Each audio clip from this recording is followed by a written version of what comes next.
রায়, মৃত্যুদণ্ড, শেখ হাসিনার মৃত্যুদণ্ড, আসাদুজ্জামান খান কামালের মৃত্যুদণ্ড, আরেকজনের আরেকটু কম সাজা 5 বছরের আইজিপি। আপনি যদি একটু বলতেন। হ্যাঁ, আমাকে মৃত্যুদণ্ড দিয়েছে, আমি পরোয়া করি না। আমি বাংলাদেশে ইনশাল্লাহ আসবই, অবশ্যই আমি আসবো। আর তাদের মৃত্যুদণ্ড, তাদের ফাঁসি দড়ি কত শক্ত বা কত বুলেট আছে সেটা নিশ্চয়ই যাচাই করব। নিজের প্রতিষ্ঠিত আদালত মানে সেই আন্তর্জাতিক অপরাধ ট্রাইব্যুনাল এর রায়েই মৃত্যুদণ্ড পেয়েছেন সাবেক প্রধানমন্ত্রী শেখ হাসিনা। জুলাই গণ অভ্যুত্থানের সময় সংঘটিত মানবতা বিরোধী অপরাধের মামলায় পেয়েছেন সর্বোচ্চ সাজা। তবে এই মুহূর্তে ভারতে থাকার কারণে তাকে এর মুখোমুখি হতে হচ্ছে না। শেখ হাসিনাকে ফেরানোর ক্ষেত্রে অন্তর্বর্তীকালীন সরকার কি উদ্যোগ নিচ্ছে এবং এই মৃত্যুদণ্ড, এই রায়, এর রাজনৈতিক কনসিকুয়েন্স নিয়ে আমরা কথা বলার জন্য আজ আমাদের সঙ্গে পেয়েছি সাবেক প্রধানমন্ত্রী শেখ হাসিনা। আপনি আমাদের ধন্যবাদ এবং কৃতজ্ঞতা এবং শুভেচ্ছা জানবেন। আমাদের সাথে আরো থাকছে জামায়াত ইসলামের আমির ডক্টর শফিকুর রহমান। আপনি আমাদের ধন্যবাদ এবং কৃতজ্ঞতা এবং শুভেচ্ছা জানবেন। আপনার কাছে জানতে চাইবো যে আমরা দেখেছি যে রায়, মৃত্যুদণ্ড, শেখ হাসিনার মৃত্যুদণ্ড, আসাদুজ্জামান খান কামালের মৃত্যুদণ্ড, আরেকজনের আরেকটু কম সাজা 5 বছরের আইজিপি। আপনি যদি একটু বলতেন। হ্যাঁ, আমাকে মৃত্যুদণ্ড দিয়েছে, আমি পরোয়া করি না। আমি বাংলাদেশে ইনশাল্লাহ আসবই, অবশ্যই আমি আসবো। আর তাদের মৃত্যুদণ্ড, তাদের ফাঁসি দড়ি কত শক্ত বা কত বুলেট আছে সেটা নিশ্চয়ই যাচাই করব। ঘটনাচক্রে আমাকে দেশ ছেড়ে আসতে হয়েছে, সেটা আমি জানতাম না যে আমি দেশ ছেড়ে আসতে। আমি জানি আমি টুঙ্গিপাড়া যাচ্ছি। যাও, এটা হয়তো আল্লাহর ইচ্ছা ছিল কোনো না কোনোভাবে, যে এত কষ্ট যাদের জন্য করলাম তারাই চাইলো না যে আমি থাকি। তো কাদের জন্য করলাম? আমি জানি আমাকে মৃত্যুদণ্ড দেওয়া হয়েছে। আমাদের নেতাকর্মী অনেকের খুব মন খারাপ। আমি একটা কথা বলবো যে মন খারাপ করার কিছু নেই, রাজনীতিতে এরকম সময় আসে। আর ওরা কারা যে মৃত্যুদণ্ড দেয়? ওরা তো অবৈধভাবে ক্ষমতা দখলকারী।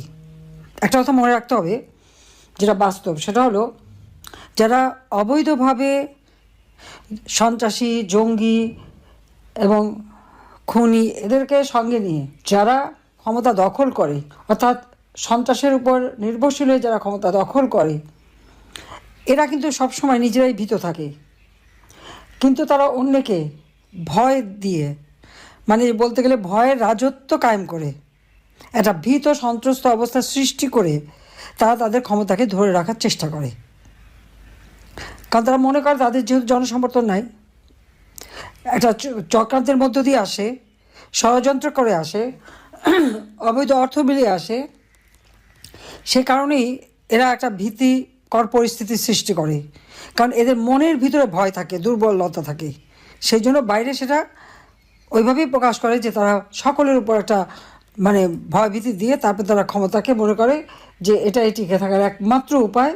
আর ক্ষমতার মসনদ টিকে রাখার জন্য তারা এই অবস্থাটা সৃষ্টি করে। এই ক্ষমতার মসনদ যেটা দখল করলো, ওটা ধরে রাখার জন্য কোনো জনগণের সমর্থন না, জনগণের ভালোবাসা না, জনগণের আস্থা না, বিশ্বাস না, একটা ভীতিকর পরিস্থিতি। আর এই ভয় ভীতিটা যতদিন পর্যন্ত সাগরে না কাটিয়ে উঠতে পারবে ততদিন এরকম মর্মে মরে থাকতে হবে। হ্যাঁ, আমাকে মৃত্যুদণ্ড দিয়েছে, আমি পরোয়া করি না। আমি বাংলাদেশে ইনশাল্লাহ আসবই, অবশ্যই আমি আসবো। আর তাদের মৃত্যুদণ্ড, তাদের ফাঁসি দড়ি কত শক্ত বা কত বুলেট আছে সেটা নিশ্চয়ই যাচাই করব। ঘটনাচক্রে আমাকে দেশ ছেড়ে আসতে হয়েছে, সেটা আমি জানতাম না যে আমি দেশ ছেড়ে আসতে। আমি জানি আমি টুঙ্গিপাড়া যাচ্ছি। যাও, এটা হয়তো আল্লাহর ইচ্ছা ছিল কোনো না কোনোভাবে। কারণ আমি একটা জিনিস আমি সবসময় দেখি, বাংলাদেশে আমি যখন ফিরে আসি অনেকেই খুব শঙ্কিত ছিল যে দেশে আমার মা, বাবা, ভাই, ছোট্ট রাসেলকে পর্যন্ত ছাড়ে নাই, তাকেও হত্যা করেছে। সেই দেশে আমি ফিরে আসব, সেখানে যুদ্ধাপরাধীরা, আমার বাবার হত্যাকারীরা ইন্ডেমনিটি দেওয়া হয়েছে, তারা এখন দেশে বিদেশে চাকরি, তারা খুব রমরম অবস্থায় থাকে। ওই অবস্থায় আমি যে আসব, অনেক বাধা ছিল, অনেকের মনে দ্বিধা ছিল। আমি কিন্তু ফিরে এসেছিলাম। আর আসার পর থেকে কিন্তু একটা পর একটা সমস্যা আমার উপরে যাচ্ছে। আমি 81 সালে ফিরে আসলাম, 83 সালে বন্দী হলাম, এমনকি আমাকে ডিজিএফআইয়ের অফিসে নিয়ে গেল ইন্টারোগেশনের জন্য।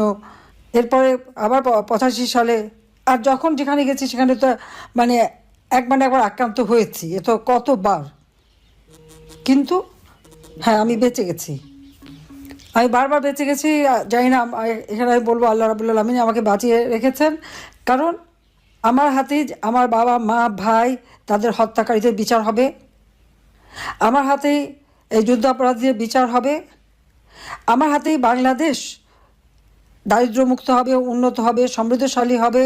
চিফ প্রসিকিউটর যে কথাগুলি বলল, আমি আগুন দিয়েছি, আমি মেট্রো রেল বিটিভি সব ভবনে নাকি আমি আগুন দিয়েছি, অথচ তাদের লোকরা নিজেরা যেখানে স্বীকার করছে, অপরাধীরা নিজেরাই স্বীকার করছে, আর অপরাধী বলেই তো ইউনূস তাদেরকে দায় মুক্তি দিল। কিন্তু মামলা আমাদের আওয়ামী লীগের সকল নেতাকর্মীর বিরুদ্ধে, বলে দিল 1400 লোক হত্যা হয়েছে। তা আওয়ামী লীগের তো আমার মনে হয় প্রায় 8-10 হাজার লোক, আমরা তাদের কোনো খবরই জানি না, কত মানুষকে মেরে গুম করে ফেলেছে। 1 মাসের মধ্যে প্রায় 300-400 হত্যাকাণ্ড ঘটেছে। এই হত্যাকাণ্ড কারা ঘটাচ্ছে? এটা তো ইউনূসের পেটোয়া বাহিনী, তারাই তো এই হত্যাকাণ্ড ঘটাচ্ছে একের পর এক। আজকে ইন্টারন্যাশনাল ক্রিমিনাল কোর্ট 1973 সালে সেটা করা হয়েছিল যুদ্ধ অপরাধীদের বিচারের জন্য, বেআইনিভাবে সংশোধন করে করে সেখানে আমাদের বিচার হবে, আবার পার্টি হিসেবে বিচার হবে, কারণ দেশে প্রচলিত আইন তো আছে। তবে হ্যাঁ, একটা জিনিস ইউনূস ম্যাজিক দেখালো যে মাত্র 20 দিনের হিয়ারিংয়ের পরই দেখা গেল জজ সাহেব 450 পাতার জাজমেন্ট লিখে ফেলে দিল। চমৎকার দেখালো আর কি সব কিছুতেই। আজকে যা সকলের কাছে প্রশ্নবিদ্ধ, অর্থাৎ অবৈধ সরকারের সকল সিদ্ধান্তই অবৈধ। আমি সমস্ত আহত পরিবারকে চিকিৎসা দিয়ে, আহত যারা ছিল সকলকে চিকিৎসা আমি দিয়েছি, কিন্তু 5 তারিখে আমি আসার পর তারা কি পরবর্তীতে চিকিৎসা পেয়েছে? পায়নি। 34 জনের মতো সেই সময় শহীদ হয়েছিল, আমি তাদেরকে গণভবনে ডেকে নিয়ে আসে তাদের সান্ত্বনা দিয়েছি। আমি জুডিশিয়াল ইনকোয়ারি কমিশন গঠন করে দিয়েছি তদন্ত করবার জন্য। ইউনূস যদি হত্যাকাণ্ডগুলি না ঘটিয়ে থাকে তাহলে এই তদন্ত কেন বন্ধ করলো সে? জুডিশিয়াল ইনকোয়ারি কমিটিকে তদন্ত করতে দিল না। এমনকি ব্রিগেডিয়ার সাখাওয়াত সাহেব স্বরাষ্ট্র মন্ত্রণালয়ের দায়িত্বে যখন বললেন যে সিভিলিয়ানদের কাছে অস্ত্র চলে গেছে, 7.62 বুলেট কোথা থেকে আসলো, এটা আমাদের ভালোভাবে তদন্ত করে বের করতে হবে, এটা শুনেই ইউনূস ঘাবড়ে গেল, অমনি তাকে সরিয়ে দিল। তার কারণ কি? এই অবৈধ অস্ত্র ইউনূসেরই সাপ্লাই, সেই ব্যবহার করেছে, সেই হত্যা করেছে। এই হত্যার জন্য দায়ী ডক্টর মোহাম্মদ ইউনূস এবং তার ওই এখন যারা এনসিপি হয়েছে, সেই সাথে জামাত, বিএনপি, শিবির, তারা। আমি একটু জানতে চাইবো যে 32 নম্বর ধানমন্ডি 32 নম্বর যেটা বঙ্গবন্ধুর বাড়ি ছিল, সেটি ভাঙচুর এর আগে যখন হয়েছে সরকার সেটি ঠেকানোর কোনো রকম চেষ্টা দেয়নি। অনেক সরকারের শীর্ষ কর্মকর্তাকে জনরোষ বলেছিলেন। গতকাল ঠিক না, আমার জন্য গতকাল মানে আসলে 17 তারিখ, সেইটা রক্ষা করার ব্যাপারে এত সিরিয়াস এবার আমরা সরকারকে কেন দেখলাম?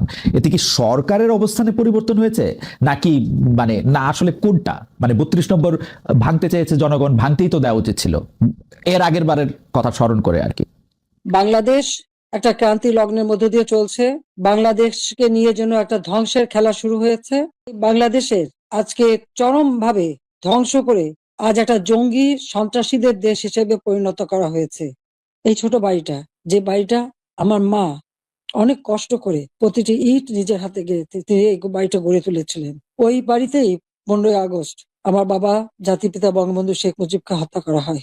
আমার মা বেগম ফজিলাতুন্নেসা মুজিবকে হত্যা করে। আমার 3 ভাই, সকলে আমার ছোট।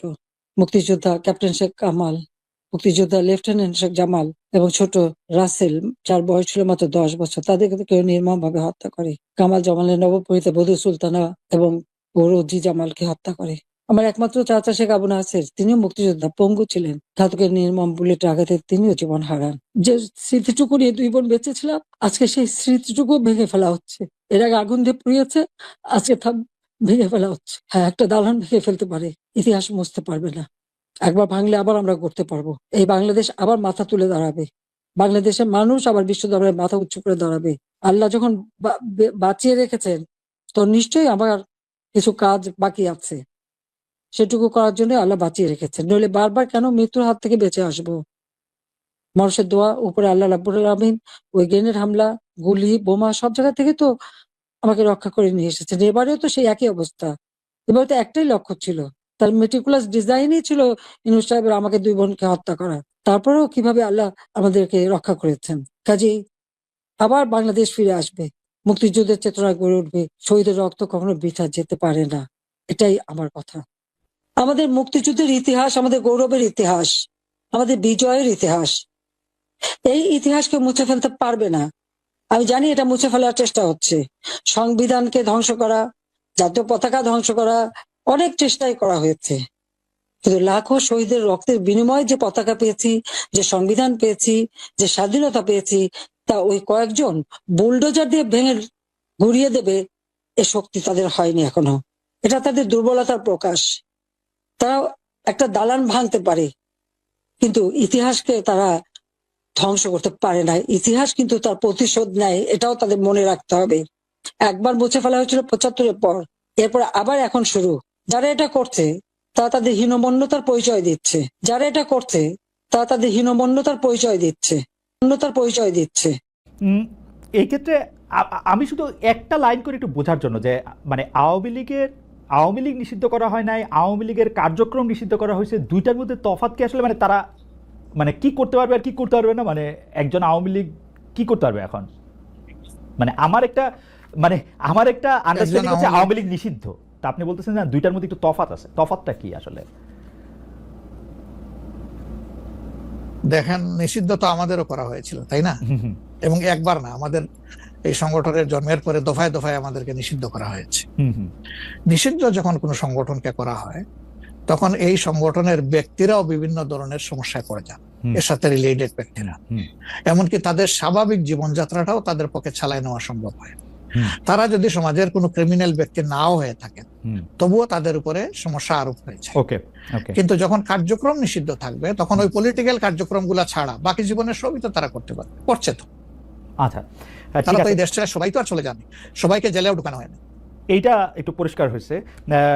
জনাব যুদ্ধাপরাধের মামলায় জামাত নেতা এটিএম আজহারুল ইসলাম খালাস পাওয়ার পর আপনি একটি সংবাদ সম্মেলনে বলেছেন, জামায়াতে ইসলামী বা তার কোনো নেতাকর্মীর মাধ্যমে কেউ ক্ষতিগ্রস্ত হয়ে থাকলে তার কাছে নিঃশর্ত ক্ষমা চাই।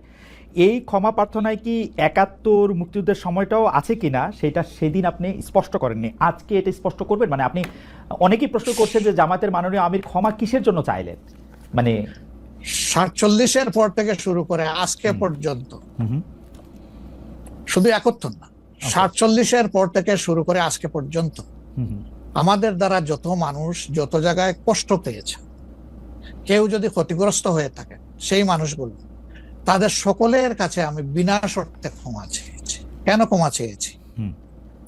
আমরা মানুষ, ইন্ডিভিজুয়াল মানুষ যেমন ভুল করতে পারে, মানুষের সমষ্টি একটা দলেরও বিভিন্ন ভুল সিদ্ধান্ত থাকতে পারে। কোনটা ভুল কোনটা সঠিক ইতিহাস এটা নির্ধারণ করবে। আজকে যেটাকে ভুল বলা হচ্ছে, কালকে এটাই হয়তো সবচেয়ে বড় সঠিক হিসাবে প্রমাণিত হবে। আর ইতিহাসের পালাবদলে রাজনীতিতে সবাই জিতে না, কেউ জিতে কেউ হারে। আমরা আদর্শবাদী একটা দল, আমরা বিশ্বাস করি আমরা মানুষ, ভুলের ঊর্ধ্বে নই। আমাদের দ্বারা, আমাদের সহকর্মীদের দ্বারা মানুষ বিভিন্ন ক্ষেত্রে কষ্ট পেতে পারে, ক্ষতিগ্রস্ত হতে পারে। আমি সব কিছুর জন্য কোনো শর্ত আরোপ না করেই মাপ চেয়েছি। ওকে, মানে ৪৭ এবং মাপ চাওয়ার মধ্যে কোনো পরাজয় নাই, অবশ্যই নাই। ৪৭ থেকে আজ পর্যন্ত যে কোনো কিছুর জন্য মানুষ আপনাদের কাছ থেকে যদি কোনো ধরনের আঘাত পেয়ে থাকে, তার জন্য আপনি দুঃখ প্রকাশ করেছেন বা ক্ষমা চেয়েছেন। এর ভিতরে সব ঢুকে গেছে, কোনো কিছু বাদ নাই। ওকে, এভরিথিং ইনক্লুডেড। আচ্ছা, এবং এটা আনকন্ডিশনাল, মানে অ্যাপোলজি দিয়ে আনকন্ডিশনাল পার্ডন সিক করেছে। এইটা কি ডক্টর শফিকুর রহমান, আমি আসলে যেহেতু আপনার সঙ্গে আমার মানে নানা সময় কথা বলার সৌভাগ্য হয়েছে, মানে পর্দার বাইরে পর্দার ভিতরে, সেটা আমি জানি বলেই আমি আমার প্রশ্নটা করছি যে আপনি যে ৭১টাকে এই ৪৭ থেকে আজ পর্যন্ত একসাথে বললেন, এর কি কোনো বিশেষ কারণ আছে নাকি? মানে না না না না না না, কোনো বিশেষ কারণ নাই। আমার মানবিক মূল্যবোধের জায়গা এবং আমার দায়িত্বের জায়গা থেকে বলেছি, অনুভূতির জায়গা থেকে। দায়িত্ব এবং অনুভূতির জায়গা, বিশেষ কোনো কারণ। আচ্ছা, আমি আবার ২-৩ দিনের ঘটনা একটু আসি। আমরা দুইটা ঘটনা আমরা দেখেছি যে আমাদের অনেককে ব্যথিত করেছে। একটা হচ্ছে লালমনিরহাটে একজন যিনি নরসুন্দর, তিনি এবং তার ছেলেকে খুব আয়োজন করে মারধর করা হচ্ছে এবং তাদেরকে টেনে নিয়ে পুলিশের কাছে নিয়ে যাওয়া হয়েছে। এবং আরেকজন যিনি ২০১৮ সালের ডিসেম্বরের রাতের ভোট বলে খ্যাত নির্বাচনের যে প্রধান নির্বাচন কমিশনার, তাকে আসলে খুবই অপমানজনকভাবে মানে থানায় নিয়ে যাওয়া হয়েছে এবং সেটা আবার ভিডিও করা হয়েছে। মানে আমি সাধারণভাবে যেটা বুঝি, আপনি আমাকে শাস্তি দিতে পারেন, আপনি আমাকে মৃত্যু দিতে পারেন, কিন্তু মানুষ হিসাবে আরেকটা মানুষকে অসম্মান করার অধিকার যে আমাদের নাই, এইটা কি মানে মানে নাকি এইটা আমাদের আছে কারণ তারা একটা খারাপ কাজ করেছিল, এরকম কি? মানে আমি জানি না, মানে অনেকে তার আরেকজন, জি আপনি বলেন, আরেকজন খারাপ কাজ করেছেন বলে আমিও করব, এটা কোনো যুক্তি? আমি আরেকজনের খারাপে কষ্ট পেলাম, ক্ষতিগ্রস্ত হলাম, এখন আমি সেম অথবা ওয়ার্স দেন দিস আরো খারাপ কিছু করলাম তার সাথে, সেটা কি কোনো মানবিক আচরণ বলে গণ্য হবে? নিশ্চয়ই না। তবে দেখেন, আমরা এটাকে কখনো সমর্থন করি না, কিন্তু পরিবেশ, প্রেক্ষাপট, স্থান, কাল, পাত্র, মানুষ কোনো জিনিসকে যখন লাইক করে না তখন প্রকাশ্যে হয় তার প্রতিবাদ করে, না হয় মনে মনে ঘৃণা করে, অথবা সে শক্তি থাকলে প্রতিরোধ করে। এই তিনটা স্টেজ থাকে, এটা হাদিসের ভাষা অনুযায়ী। তো এই অবস্থায় আমরা হয়তো ভিজিবল সেরকম প্রটেস্ট অনেক ক্ষেত্রেই করতে পারি না, কিন্তু আমরা এগুলাকে মনের দিক থেকে সাপোর্ট তো করি না, আমরা বরঞ্চ মনে করি যে এগুলা আরেকটা অপরাধ। ডেফিনেটলি সিইসি যিনি ছিলেন তিনি তো একজন মানুষ, তিনি এই রাষ্ট্রের একজন সিভিল সার্ভেন্টও ছিলেন এবং উঁচু পর্যায়ে তিনি দায়িত্ব পালন করে তিনি রিটায়ার করেছেন। তিনি নিশ্চয়ই কাজ ভালো করেন নাই, অনেকগুলা খারাপ কাজ করেছেন। সেই সময়টা জনপ্রত্যাশার এগেইনস্টে গিয়ে করেছেন, সত্য তথ্যের উপর না থেকে অসত্য তথ্য তিনি তার সংস্থা থেকে বলেছেন, সেগুলো সব খারাপ। তো তার জন্য তো আদালত আছে, কিন্তু আদালতে যাবেন, আমি তাকে আদালতে নিয়ে যাই, আইনের আওতায় নিয়ে যাই, কিন্তু আইন আমার হাতে আমি তুলে নেবো কেন? এটা তো কোনো অবস্থায় আমরা সমর্থন করবো না। এই জন্য আপনার স্মরণ থাকার কথা, 5 তারিখ রাত্রেই আমরা ঘোষণা করেছি যে ব্যক্তিগতভাবে আমরা কারো উপর থেকে কোনো প্রতিশোধ নেব না, এবং আমরা নেইনি। আমাদের 2-1টা ব্যতিক্রম ঘটনা ঘটেছে, আমরা তাদেরকে শাস্তি দিয়েছি, আমরা ছাড় দেই নাই কাউ। আমাদের এই ঘটনাগুলো র্যান্ডম না, ব্যাপক না, 2-1টা বিচ্ছিন্ন ঘটনা, আমরা কাউকে ছাড় দেই। আমরা যেহেতু আপনার সময় কম, আমরা দ্রুত একটা বিষয় থেকে আরেকটা বিষয় যেতে হচ্ছে। সম্প্রতি আপনি একটি ভাষণে বলেছেন, আমি এখানে ছোট্ট একটু অ্যাড করতে চাই। এই যে মব, যেটাকে এখন মব বলা হচ্ছে, এর চাইতে কিন্তু আরো নিকৃষ্ট মব কিন্তু গত 15.5 বছর মানুষ প্রত্যক্ষ করেছে। ইভেন আপনাদের সাংবাদিকদের সাথে হয়েছে, আরো অনেকের সাথে, পলিটিশিয়ানদের সাথে তো এগুলো কোনো ডাল ভাত, কোনো ব্যাপারই ছিল না, সিভিল সোসাইটির মানুষের সাথে, শিক্ষকদের সাথে।